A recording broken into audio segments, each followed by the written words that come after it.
नमस्कार दोस्तों, स्वागत है आपका हमारे YouTube चैनल में।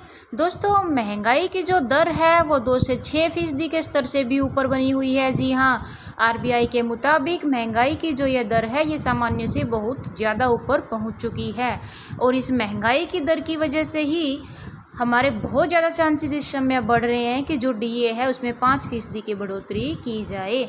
तो दोस्तों, एक बहुत बड़ी लेटेस्ट अपडेट निकल कर सामने आई है कि महंगाई जो दर बढ़ती जा रही है इसकी वजह से जो चांसेस हैं DA के 5% से ज़्यादा भी बढ़ने के वो बहुत ज़्यादा हो गए हैं।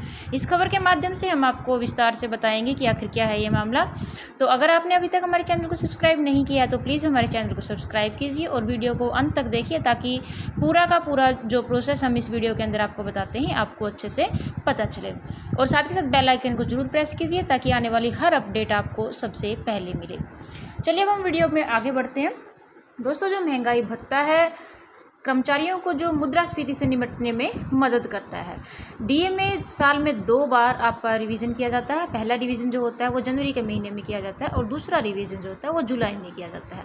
सरकार ने इस साल की शुरुआत में 2022 की शुरुआत में DA में 3% की बढ़ोतरी की थी। अब हम आपको बताते हैं कि जो मई का महीना था, अभी लास्ट मंथ जो था, उसके अंदर जो रिटेल इन्फ्लेशन है यानी कि जो खुदरा महंगाई की दर थी वो 7.04% रही थी। 7.04 जो ये है ये आपकी महंगाई की दर है, जो कि RBI ने जो कंफर्ट लेवल एक जो अपना बना रखा है उसके अकॉर्डिंग जो इसकी दर होती है वो होती है 2 से 6%। यानी कि जो 2 से 6% को ये जो लिमिट है इस लिमिट को क्रॉस महंगाई कर चुकी है। यह 8 साल में हम ये कहा यह जा रहा है कि जो 8 साल में सबसे ऊंचे स्तर पर इस समय महंगाई है। AICPI इंडेक्स में जो बदलाव हुआ है उसी के आधार पर जो DA है उसके अंदर संशोधन किया जाता है। अब जो AICPI इंडेक्स का आंकड़ा है वो भी मई के आंकड़े भी आ चुकी हैं, जबकि अगर हम अप्रैल के आंकड़ों की बात करें तो जो AICPI का इंडेक्स था वो 127.7 पर था और इसमें 1.35% की वृद्धि हुई थी। यानी कि अब मई और जून के आंकड़े 127 को पार कर गए हैं। जून के आंकड़े अभी आने बाकी रहते हैं। मई के आंकड़े सिर्फ आए हैं। जून के आंकड़े जो हैं वो जुलाई के लास्ट तक आ जाएंगे।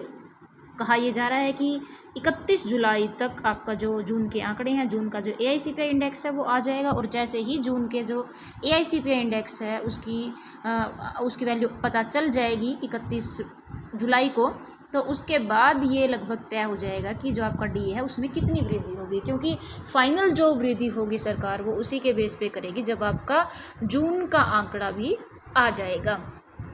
अगर जो DA के अंदर बढ़ोतरी होती है तो इससे 5 लाख कर्मचारियों को लाभ होगा, क्योंकि वर्तमान में जो DA अब कर्मचारियों को दिया जाता है वो 34% के हिसाब से दिया जाता है।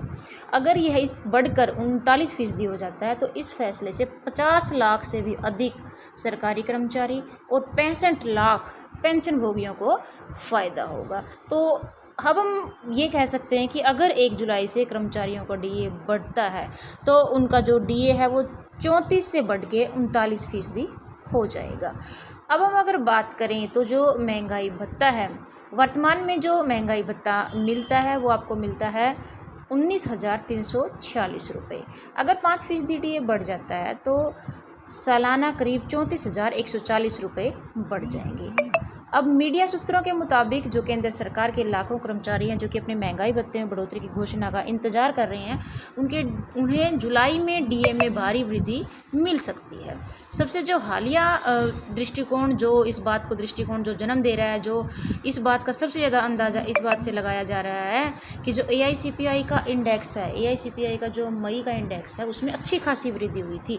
तो अगर जून के इंडेक्स में भी ऐसे ही वृद्धि आती है तो बिल्कुल लगभग ये पक्का हो जाएगा कि DA के अंदर अच्छा खासा उछाल हो जाएगा। अब ताज़ा सूत्रों के मुताबिक जुलाई में जो महंगाई भत्ता है उसमें 5% की वृद्धि हो जाएगी। इसका मतलब सीधा सीधा ये हुआ कि DA 40% तक हो सकता है। कई मीडिया सूत्रों के मुताबिक यह भी कहा जा रहा है कि जो प्रशासन है वो 31 जुलाई को DA बढ़ाने की घोषणा कर सकता है। यानी कि जो 31 जुलाई है वो कर्मचारियों के लिए एक बहुत ही खुशखबरी लेकर आने वाला है। कर्मचारियों को लिए हालांकि जो आधिकारिक पुष्टि है उसके लिए भी थोड़ा इंतज़ार करना पड़ेगा। अब हम बताते हैं कि जो केंद्रीय सरकार के कर्मचारियों को 2 बारी महंगाई भत्ते में बढ़ोतरी मिलती है, पहली जून में और दूसरी जुलाई से दिसंबर के बीच दी जाती है। अप्रैल 2022 में जो दी थी वो 127 2007 के आंकड़े के अनुसार दी थी। अब 1 साल पहले के जो महीनों के बीच जो वृद्धि थी उसमें इस समय जो परिवर्तन आया, जो मई के आंकड़ों में परिवर्तन आया है वो बहुत ज़्यादा बढ़कर आया है, क्योंकि जो नवीनतम आंकड़े हैं मई का जो इंडेक्स है वो 129 पर पहुंच गया है।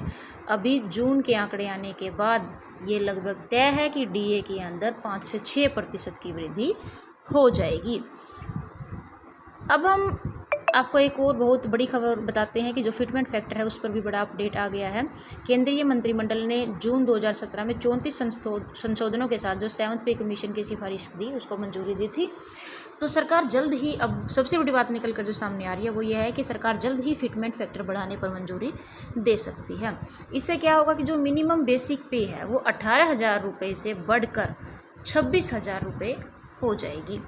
अगर केंद्र सरकार कर्मचारियों के फिटमेंट फैक्टर में बढ़ोतरी करती है तो उनकी सैलरी में काफ़ी अच्छा खासा इजाफा होगा, क्योंकि जो वर्तमान में फिटमेंट फैक्टर मिलता है वो 2.57% के आधार पर मिलता है, जिसे बढ़ाकर अगर 3.68% किया जाता है तो कर्मचारियों का न्यूनतम वेतन 8,000 रुपये बढ़ जाएगा। इसका सीधा सीधा मतलब ये है कि जो न्यूनतम वेतन है वो 18,000 रुपये से बढ़कर 26,000 रुपये हो जाएगा। अब अगर फिटमेंट फैक्टर आपका 3.68 के हिसाब से आपको मिलता है, अगर आपकी जो सैलरी है वो 46,260 के हिसाब से है, तो आपको जो फ़ायदा है वो आपका जो वेतन है वो 95,680 रुपये हो जाएगा। तो दोस्तों, अगर आपको दी गई जानकारी उपयोगी लगी तो प्लीज़ हमारे चैनल को सब्सक्राइब करना ना भूलें और साथ के साथ बेल आइकन को भी प्रेस जरूर करें ताकि हर अपडेट आपको मिलते सबसे पहले।